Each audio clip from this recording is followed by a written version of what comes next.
What if I told you that I can get the $300 plugin for only $90? Listen carefully, because I'm about to reveal some insider methods to save thousands on music gear. And yes, before you ask, I'm Jewish, so trust me on this one.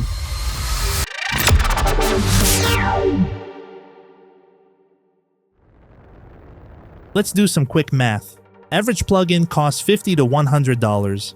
Multiply that by 30 plugins, add your DAW, physical equipment, Adobe Suite for visuals, sample packs, presets. We're talking $5,000 to $10,000 just to get started properly. That's insane. And that's exactly why I spent years finding every possible way to save money on this stuff.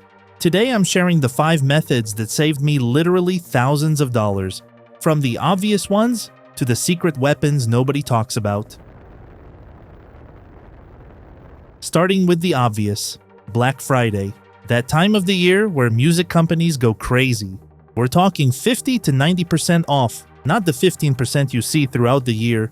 Every year, plugins that normally cost $150 are going for $29. Complete bundles worth $2,000 selling for $400. It's actually ridiculous. Pro tip: start a wish list now. Add every plugin you want. Then wait, because that $199 compressor you're about to buy, it'll probably be $49 in November. The patience pays off massively. Also watch for summer sales, Christmas sales, and random flash sales throughout the year. Sign up for newsletters from Plugin Boutique, Native Instruments, and other major retailers. Yes, your inbox will be full, but your wallet will thank you. So if you didn't know, there are browser extensions that automatically search for discount codes when you're checking out. They scan the internet for any available coupons and apply them instantly.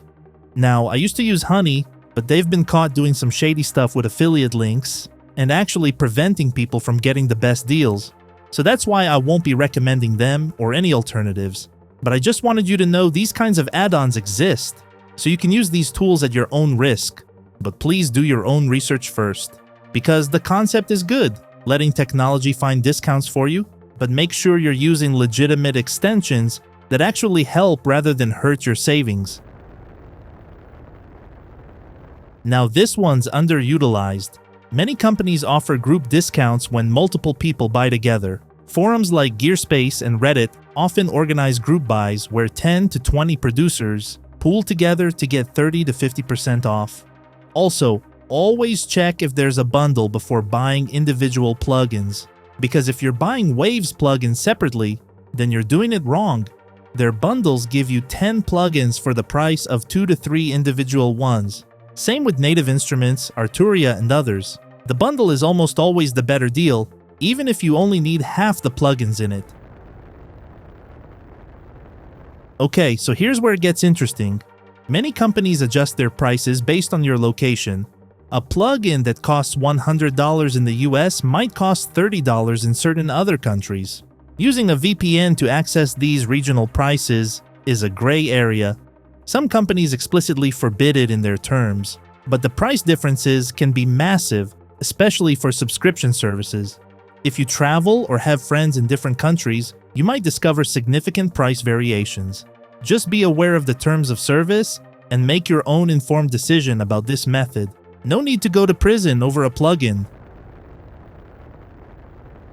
And now for my secret weapon. If you're a student or faculty member at any educational institution, you're sitting on a gold mine. Most companies offer 40 to 50% educational discounts. Some even go up to 80% off. Ableton Live Suite for $449? Students get it for $269. Native Instruments Complete? Half price. Even hardware companies like Ableton Push or UAD Interfaces have educational pricing. I remember when I was at BPM College, my mind was blown when I discovered this. I was about to spend $500 on software, and suddenly it went down to $250 just because I had a student ID. Now here's where it gets interesting, and I'm sharing this just between us. Most companies don't actually verify if you're currently enrolled.